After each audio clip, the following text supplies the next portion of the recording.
Blayne, you came to Los Angeles in the 90s? Yes, I did. I graduated high school and I moved to New York, where I went to acting conservatory. That didn't agree with me, so I ended up leaving there after about 6 months, and then I moved to LA and I've been out here ever since. What was it about the conservatory that didn't agree with you? Well, you know, I had been lucky enough to do some acting work as a kid, you know, so I'd done a couple of TV movies and stuff, and I'd just come off this project where I worked with Tommy Lee Jones and Sam Shepard and Frances McDormand. It was a really educational experience, and we were on location, so like they were forced to hang out with me, and you know, talked a lot about going to college and, you know, doing a regular proper education and not just acting school.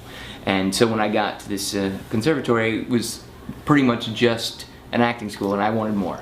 And you know, it was because of those people that I admired and, you know, wanted to be like, telling me that, you know, get a proper education and stuff, that I ended up coming back to LA and, you know, pursuing acting and stuff. But while I was doing that, I went to UCLA and got majored in English literature and political science. So which I think has made me the person I am today.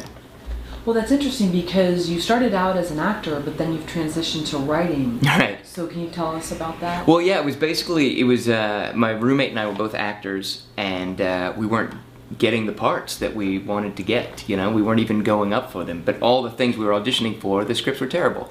So it's other writer and myself, Michael Bacall, it was our first script, either of us, and we wrote this script together, and somehow we ended up getting a director attached and getting financing, and ended up going, and it became this movie called Manic that starred Don Cheadle and Joseph Gordon-Levitt and Zoe Deschanel, and yeah, and so suddenly I was a writer. You know, I was a kid that didn't really know much, but I had written this movie. So basically I became a writer because I wanted better material to act in. So from there I, you know, would write things that I didn't act in, you know, do rewrites for hire, that kind of thing. And then I became a director because I didn't like a director that directed one of my scripts, you know, and I'm like, well, if he's gonna screw it up, I can screw it up less than he did. So then I became a director. So it's funny, it's like the road of an actor, but it has led to so many different things.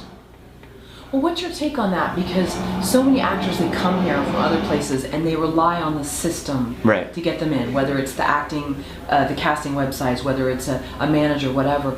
But I've heard from so many people that they just finally wrote their own work and they did that. So what's your take on people that wait around forever for someone else? I just think it's not, I don't know what the business used to be like, but I know now with like digital and like, you know, our ability to make something at a pretty low budget, it's, I think it's a huge blunder not to take advantage of that and go after it. I certainly wouldn't be where I am now if I'd waited for someone to, you know, hire me, to some studio to come out and say, oh, here you go, Blayne Weaver, do this, you know, you do your own stuff, and you know, either it works out or it doesn't, but you end up learning something along the way. And it's like, you know, I think it is a business, but it's also art, you know, and there's something really to be said for, like, if you're an artist, do your art.